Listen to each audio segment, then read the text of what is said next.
రోజుల్లో రాష్ట్రంలో సార్వత్రిక ఎన్నికలు జరుగుతున్నాయి. లోక్సభకు, ఆంధ్రప్రదేశ్ శాసనసభకు జరుగుతున్న ఎన్నికల్లో కందుకూరు నియోజకవర్గం నుంచి ఎన్డీఏ అభ్యర్థిగా ఇంటూరి నాగేశ్వరరావు గారిని ఎంపిక చేయడం జరిగింది. ఈయనకు పోటీగా వైఎస్ఆర్సీపీ అభ్యర్థిగా బుర్రా మధుసూదన్ యాదవ్ గారిని ఎంపిక చేయడం జరిగింది. కనిగిరి నియోజకవర్గంలో పెద్ద ఎత్తున అవినీతి అక్రమాలు చేసి ప్రజలను నానా రకాలుగా ఇబ్బందులు పెట్టిన వ్యక్తిని జగన్మోహన్ రెడ్డి గారు కందుకూరుకు పంపించి ఇక్కడ వైఎస్ఆర్సీపీ అభ్యర్థిగా ఎంపిక చేయడం జరిగింది. కందుకూరు నియోజకవర్గ ప్రజానీకానికి సవినయంగా విజ్ఞప్తి చేస్తా ఉన్నాం. స్థానికుడైన ఇంటూరి నాగేశ్వరరావు గారు మీకు ప్రజాప్రతినిధి కావాలా? స్థానికేతరుడు, అవినీతిపరుడు, కనిగిరి నియోజకవర్గంలో పనికిరాని ప్రజాప్రతినిధి కందుకూరుకు ఎలా తరమవుతాడు? ఈ ప్రాంత ప్రజాప్రతినిధిగా అతడు అర్హుడా అనర్హుడా అనే విషయాన్ని విజ్ఞులైన కందుకూరు నియోజకవర్గ ప్రజానీకం ఆలోచించి ఒక చారిత్రాత్మకమైన తీర్పునివ్వాలని చెప్పి విజ్ఞప్తి చేస్తా ఉన్నాం. కనిగిరి నియోజకవర్గంలో బుర్రా మధుసూదన్ రావు గారు అనేక రకాలైన అవినీతి, భూ కబ్జాలు, వందల కోట్ల రూపాయల అవినీతి అక్రమాలు చేయడం జరిగింది. ఆ ప్రాంతంలో ఉన్న వైఎస్ఆర్సీపీ నాయకులు, కార్యకర్తలు, ప్రజలు బుర్రా మధుసూదన్ రావు గారిని కనిగిరి నియోజకవర్గం నుంచి పోటీ చేస్తే మేము సహకరించేది లేదు, ఆయన చిత్తుగా ఓడికొడతామని ప్రజలు, వైఎస్ఆర్సీపీ నాయకులు బహిరంగంగా ప్రకటించిన తర్వాత ఆయన్ని ఇక్కడికి బదిలీ చేయడం జరిగింది జగన్మోహన్ రెడ్డి గారు. కందుకూరు నియోజకవర్గ ప్రజలకు గమనించి మంచి తీర్పు ఇవ్వాలని చెప్పి విజ్ఞప్తి చేస్తా ఉన్నాం.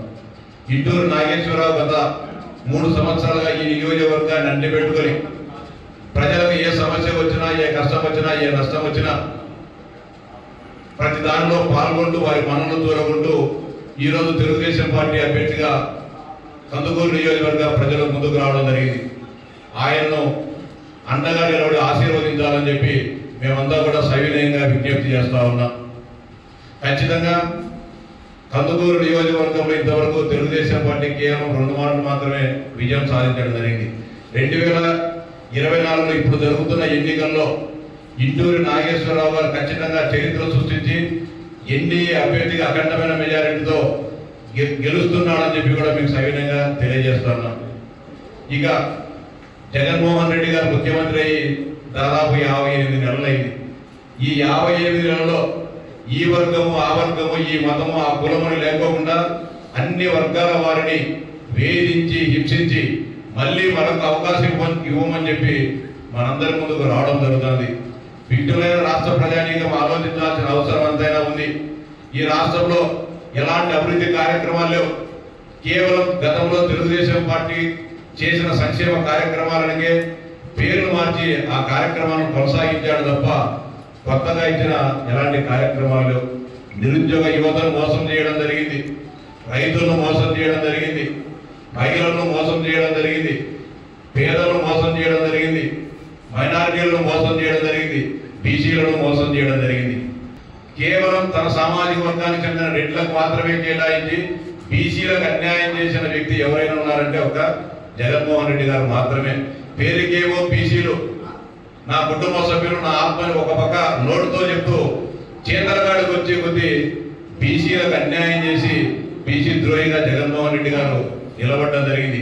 ఖచ్చితంగా బీసీలంతా కూడా ఆలోచించాల్సిన సమయం ఆసన్నమైంది. తెలుగుదేశం పార్టీ బీసీలకు అండగా ఉండే పార్టీ.